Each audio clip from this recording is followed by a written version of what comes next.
memperingati ibadah kenaikan Tuhan Yesus Kristus. Haleluya. Sebelum kita mulai ibadah kita akan lebih dahulu bersatu di dalam doa.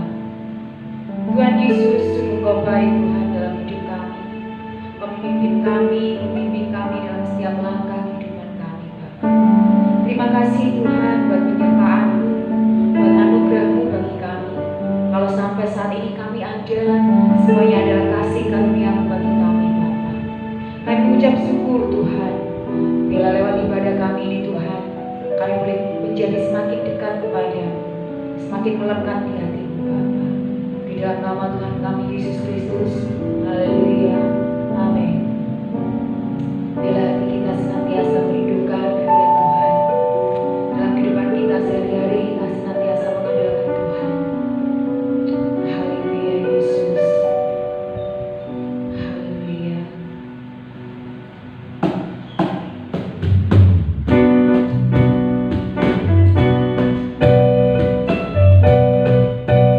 Haleluya. Bila Roh Allah ada di dalamku, bukan menari seperti dak menari. Bila Roh Allah ada di dalamku, bukan menari seperti dak menari. Bukan menari, bukan menari, bukan menari seperti dak menari. Bukan menari, bukan menari, bukan menari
Mari kita sekalian tunduk kepala, berdoa untuk menerima kebenaran firman Allah.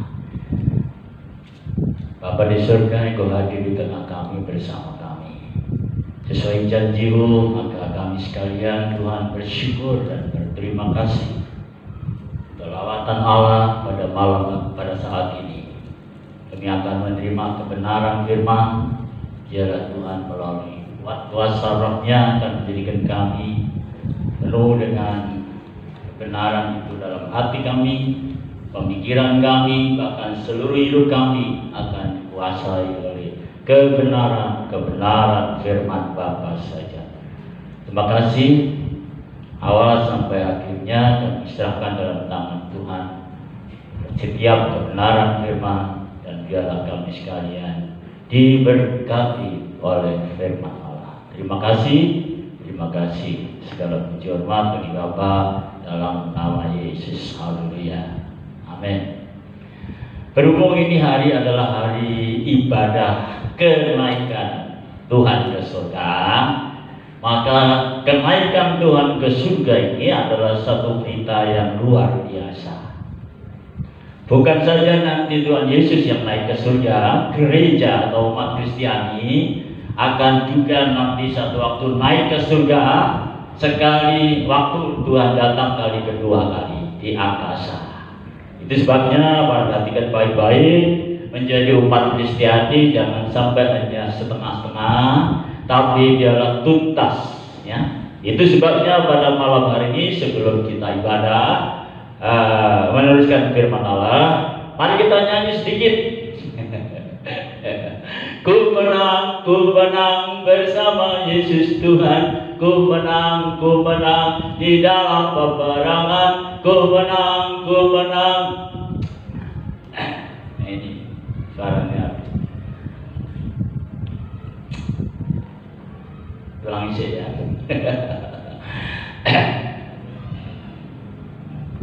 Sudah. Kita nyanyi ini ya, mari. Kita ada pujian ya. Jadi ini kegirangan ya, dibebaskan, kebangkitan dan kenaikan Tuhan ke surga ya. Jangan sampai kita kurang paham ada kemenangan.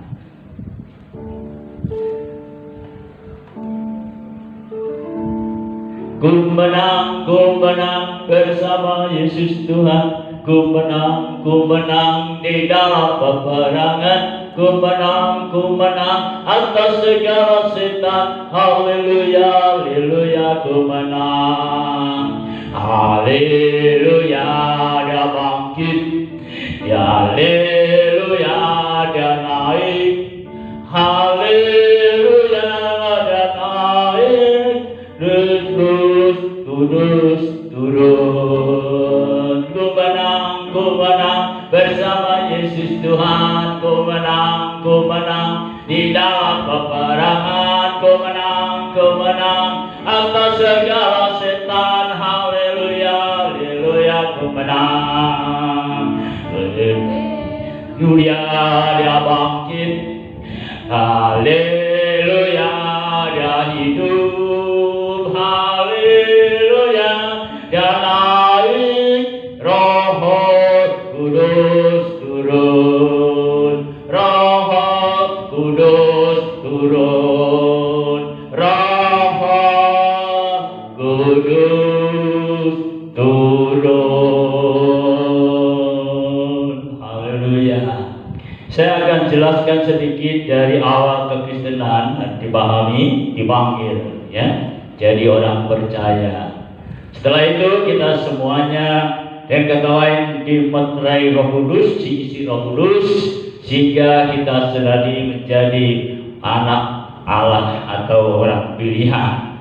Setelah kita menjadi anak Allah, kita sekalian ditekankan oleh firman Allah bertobat supaya mengeluarkan buah-buah pertobatan. Artinya kehidupan yang baru, kehidupan ilahi, kehidupan Kristiani yang sesungguhnya. Itu sebabnya oleh Roh Kudus kita akan dibawa melalui kehidupan kita ini, yaitulah hidup yang berbuah-buah ilahi. Sehingga Kristiani kita adalah Kristen anak Allah, dan dengan pasti karena anak Allah nanti akan masuk surga. Ya, itu sebabnya dalam ini sebagai umat Kristiani, supaya lebih mendalami kekristenan ini, dengan kata lain, belajar hari-hari dipimpin atau menyerahkan diri dengan tidak ada paksaan, kesadaran, supaya tiap waktu, tiap saat berjalan dan dipimpin oleh Roh Kudus, sehingga di dalam hidup kita ini terus dihadapi tantangan, karena di dunia ini tidak ada yang namanya keadaan yang terus baik. Ada rintangan, ada halangan, ada persoalan, ada sakit penyakit, dan sikap dari sesama kita yang kurang menyenangkan dan sebagainya. Itu sebabnya kita harus, dengan kata lain, harus bersama Roh Kudus supaya kita menang, ya. Sehingga tidak ada orang kita sebetulnya setinggi hati sombong, nggak ada, karena ini anugerah semata-mata. Itu sebabnya Tuhan itu luar biasa. Setelah Tuhan dia naik ke surga, maka dia janji Roh Kudus dicurahkan. Haleluya. Tuhan lebih tahu dari kita manusia, siapapun juga, kepentingan hidup di dunia ini, yaitulah pencurahan Roh Kudus. Kristen yang penuh Roh Kudus, Kristen yang betul-betul berjiwa karakter anak Allah, anak Tuhan, harus beda dengan yang belum jadi anak Allah. Sebabnya pada saat ini kami akan mohon supaya semuanya mulai memikir sedalam-dalamnya untuk tujuan Kristiani, yaitulah bukan hanya di dunia tetapi masuk surga. Ini yang penting. Pada Alkitab menulis tidak semua orang Kristen masuk surga. Kita baca Matius 7. Matius 7 dikatakan demikian firman Tuhan, supaya menjadi perhatian umat Kristiani jangan terlalu membanggakan diri kalau sudah jadi umat Kristiani atau orang percaya. Sebabnya dalam hal ini supaya kita memahami kehendak hal ini, ya. Dalam Matius pasal 7 ayat 21, bukan setiap orang yang berseru kepadaku, Tuhan, Tuhan, akan masuk ke dalam kerajaan surga, melainkan dia yang melakukan kehendak Bapa-Ku yang di surga. Pada hari terakhir banyak orang akan berseru kepadaku, Tuhan, Tuhan, bukankah kami bernubuat demi nama-Mu, kami mengusir setan demi nama-Mu, dan mengadakan banyak mujizat demi nama-Mu juga. Pada waktu itulah aku, Yesus, akan berterus terang pada mereka dan berkata, aku tidak pernah mengenal kamu, nyalah daripadaku kamu sekalian pembuat kejahatan. Mari kita sekalian merenungkan apa maksudnya, ya. Nanti kita akan jelaskan kekristenan yang sesungguhnya. Di Matius 22 juga tertulis demikian.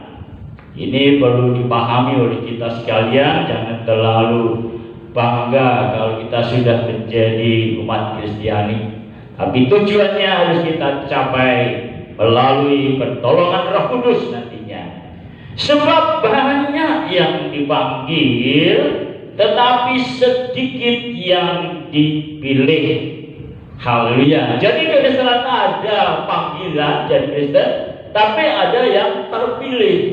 Diibaratkan di situ yaitulah suatu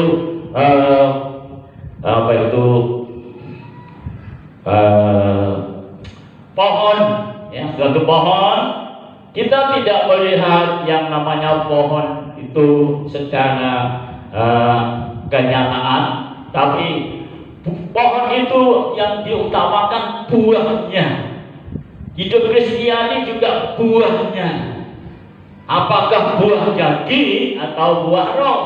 di dalam Galatia sudah dijelaskan, supaya kita mengambil satu sikap sendiri, keputusan, bukan paksaan, yaitulah hiduplah oleh Roh, supaya kita tidak hidup menurut hawa nafsu, karena hawa nafsu dengan jelas akan menyengsarakan hidup kita. Artinya kita dijauhkan dari Allah. Galatia pasal 5 itu jelas, ya. Ini yang dimaksud. Maksudku ialah hiduplah oleh Roh. Jadi Kristiani itu harus hidup dalam Roh. Kejadiannya harus dimatikan, disalibkan begitu, ya. Jangan diberi kesempatan. Itu sebabnya kita mengambil keputusan. Haleluya, seperti Kristus, bukan kehendakmu jadi, kehendakmulah yang jadi. Kita harus tahu nantinya apa kehendak Allah dalam hidup kita lewat Roh Kudus, lewat firman Allah dan peristiwa-peristiwa yang kita hadapi, ya. Sebabnya biarlah kita mengambil keputusan. Aku jadi umat Kristiani yang menurut pimpinan Roh, ya. Tuhan tidak lihat dari gereja mana, pendetanya siapa, alirannya apa. Di dalam hadis tadi jelas, biarpun bermujizat, kalau hidupnya tidak hidup dalam Roh, maka dia akan tidak masuk surga, ya. Dari 12 murid Tuhan, ada yang gagal, satunya Yudas Iskariot, ya. Haleluya. Yang sampai akhir yaitulah 11. Lalu ditambah pilihannya Matias dalam Kisah Rasul pertama, karena digantikan Yudas, ya.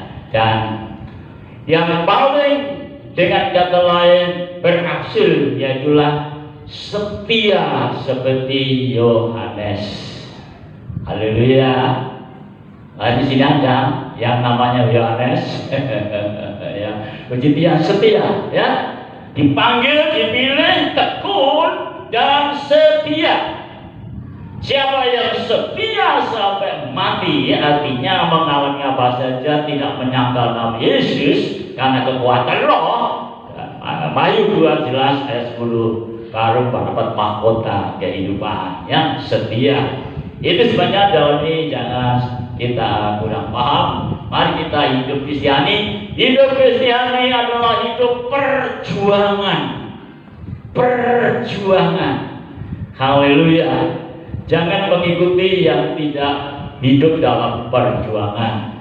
Perjuangan kita itulah mematikan keinginan sendiri, keinginan darah daging, keinginan duniawi. Itu sebabnya hari-hari periksa hati kita gimana, pikiran kita di mana, sehingga dari situ hati pikiran kita kepada berkenankan atau memperkenankan Kristus, artinya taat sampai mati disalib. Haleluya. Sebabnya umat Kristiani juga nantinya akan mengalami aniaya, ya. Saya tidak nakut-nakuti, tapi ini sudah ditulis dalam Alkitab, akan timbul masa akhir orang-orang yang menyerahkan kita karena keadaan kerusakan moral manusia yang makin jahat, makin tidak ada manusiawi atau peri kemanusiaan. Sebabnya dari sini Tuhan Yesus luar biasa,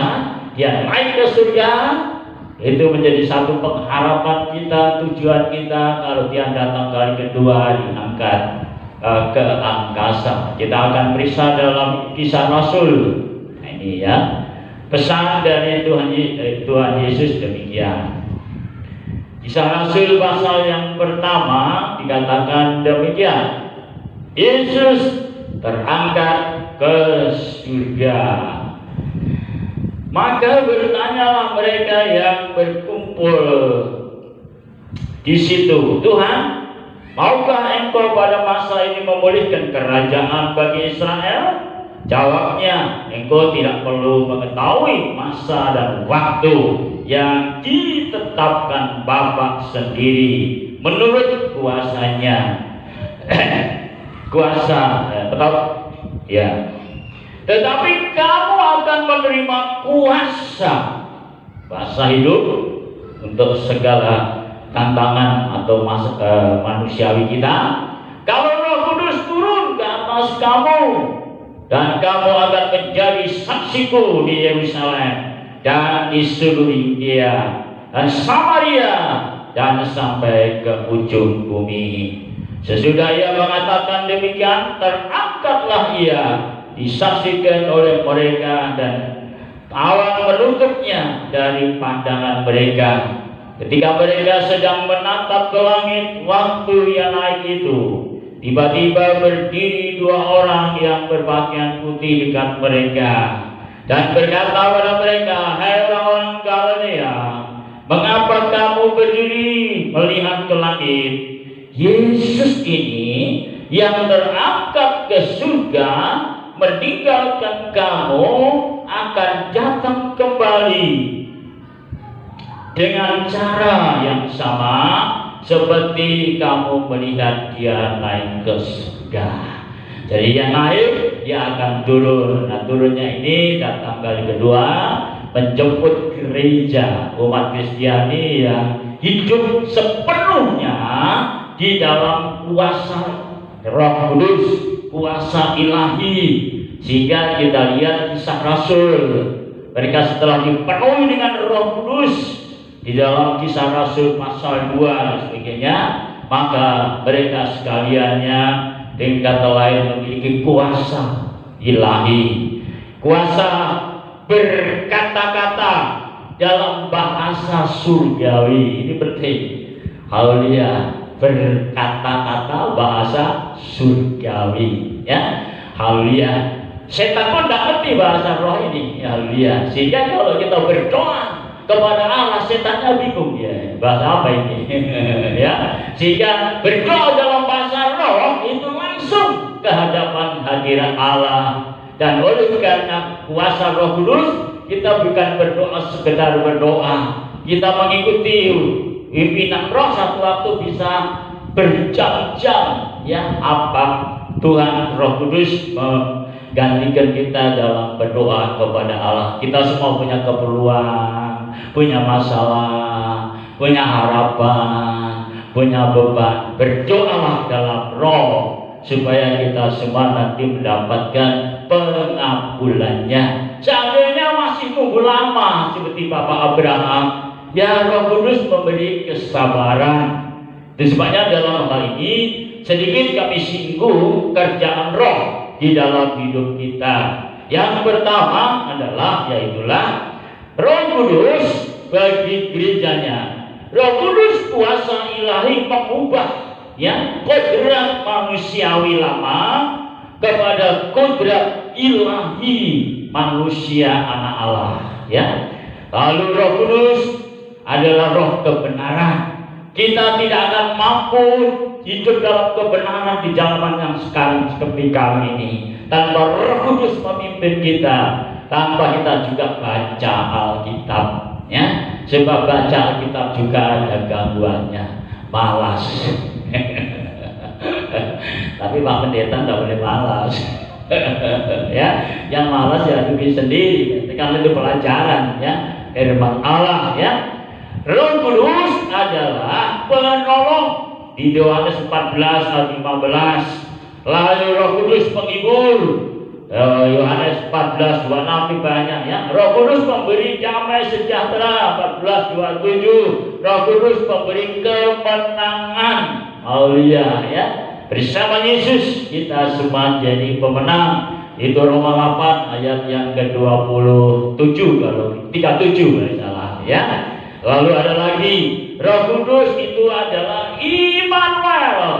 Matius 1 ayat 23. Jadi kita tidak lagi sendiri hidup di dunia ini. Mungkin teman-teman tidak begitu setia sama kita, tapi Roh Kudus selalu mendampingi Bapak Ibu sekalian. Jangan sedih hati. Haleluya. Hari-hari senyum aja. Aku punya pendamping hebat, pendamping dari surga. Jangan, tidak usah takut-takut, ya. Haleluya. Jangan berani, karena kekristenan itu harus berani tidak ada cemas, tidak ada khawatir, tidak ada takut, tapi orang yang betul-betul disebut perkasa di dunia ini, seperti Daniel, Sadrak, Meshach, Abednego, dan lain-lainnya. Contohnya, lebih-lebih rasul-rasul juga, dia berani mati syahid, bukan mati salib. Haleluya, ya. Haleluya, disiksa malah ketawa. Ya, haleluya. Satu contoh, Petrus sudah janji, kalau Tuhanku disalib, kepala di atas, aku kepala di bawah. Haleluya. Jadi tidak takut mati. Sebab dalam Kristus dia punya keyakinan hidup Kristus atau Kristus melalui Roh Kudus, mati untuk. Zaman sekali banyak orang peti mati.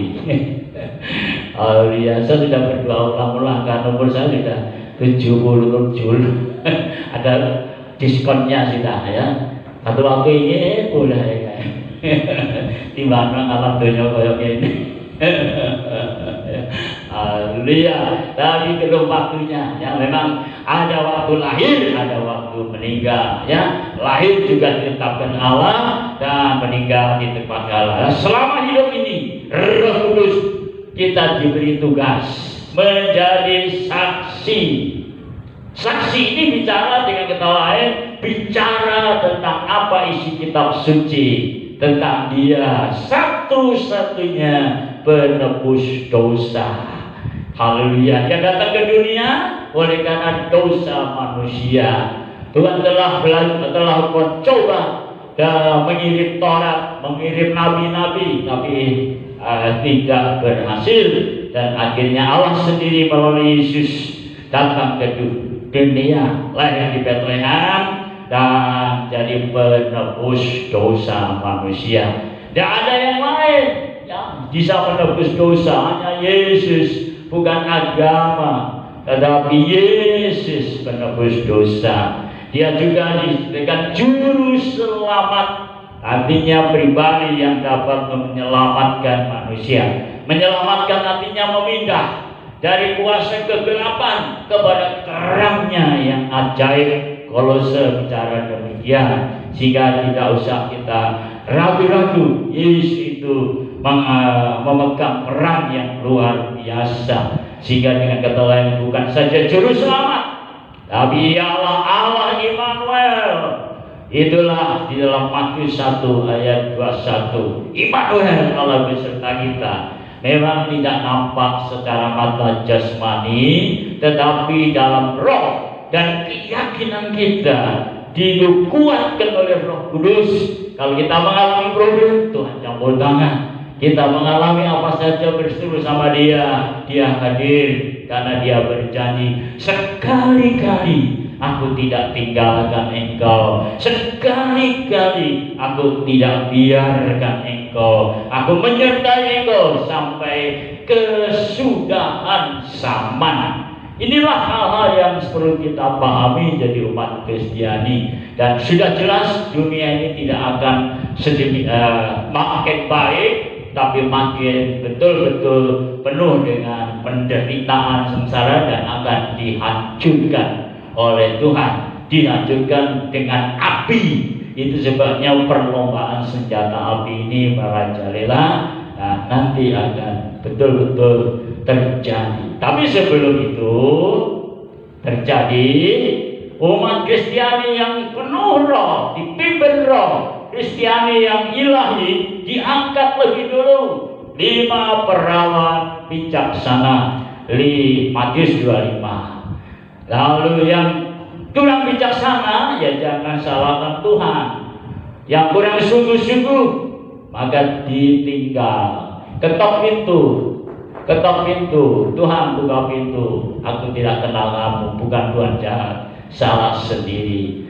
Itu sebabnya dalam ini mari kita ambil keputusan. Di waktu masih ada ini, ambil keputusan sedemikian rupa, menyerah diri pada Roh Kudus, menyerah diri pada kehendak Allah. Seperti yang Yesus ulang-ulang menjadi contoh, bukan kehendakku Bapa, kehendakmu jadilah. Kalau pergumulan terjadi, kuatkan aku Roh Kudus. Kalau terjadi problem, tolong aku Roh Kudus. Karena Roh Kudus itu adalah pribadi Allah yang selalu bersama dengan kita. Sehingga dengan demikian hidup kita sebagai umat Kristiani dalam mengalami yaitulah kenaikan Tuhan ke surga ini, Tuhan memberikan kepada kita satu pribadi ilahi yang bersama dengan kita, sehingga dengan demikian kita sekalian menjadi pribadi dalam pelayanan berhasil, dalam hidup berhasil, haleluya, dalam mengiring Tuhan tekun setia berhasil, haleluya. Tidak seperti Petrus menyangkal 3 kali, ya, haleluya. Itu namanya pentingnya Roh Kudus, pentingnya Roh Kudus lebih dari yang lain. Dalam fokus kita sebagai umat Kristiani di hari kenaikan Tuhan ke surga ini, menunggu di mana kita ada dan berdoa dengan tekun. Kami ambil contoh, ya, di dalam kitab suci. Kita berdiri di dalam Kisah Rasul, mereka bertekun. Ayat 14. Kisah 41-14. Mereka semua bertekun dengan sehati dalam doa bersama-sama dengan beberapa perempuan serta Maria ibu Yesus dan dengan saudara-saudara Yesus. Selanjutnya di Alkitab dikatakan demikian. Mereka semua berdoa berkata, "Ya Tuhan, Engkaulah yang mengenal hati semua orang. Tunjukkanlah kiranya siapa yang Engkau pilih." Ini untuk memilih salah satu murid yang menggantikan Yudas Iskariot yang mulia. Ditinggalkan Yudas yang telah jatuh ke tempat yang wajar baginya. Lalu mereka membuang undi bagi mereka orang itu, dan yang kena undi adalah Matias, dan dengan demikian ia ditambahkan kepada bilangan ke-11 rasul itu. Ketika tiba hari Pentakosta, semua orang percaya berkumpul di suatu tempat. Tiba-tiba turunlah dari langit suatu bunyi seperti tiupan angin keras yang memenuhi seluruh rumah di mana mereka duduk, dan tampaklah kepada mereka lidah-lidah seperti nyala api yang bertebaran dan hinggap pada mereka masing-masing. Maka penuhlah, perhatikan, penuhlah mereka dengan Roh Kudus. Lalu mereka mulai berkata-kata dalam bahasa-bahasa lain seperti yang diberikan oleh Roh itu kepada mereka untuk mengatakannya. Jadi diharapkan tiap Kristiani yang punya bahasa Roh itu, haleluya, diusahakan itu. Tapi dengan kata lain, supaya nanti hubungan dengan Allah itu begitu manis, akrab, sehingga dan kita hari-hari menikmati hadirat Allah dalam sepanjang hidup ini.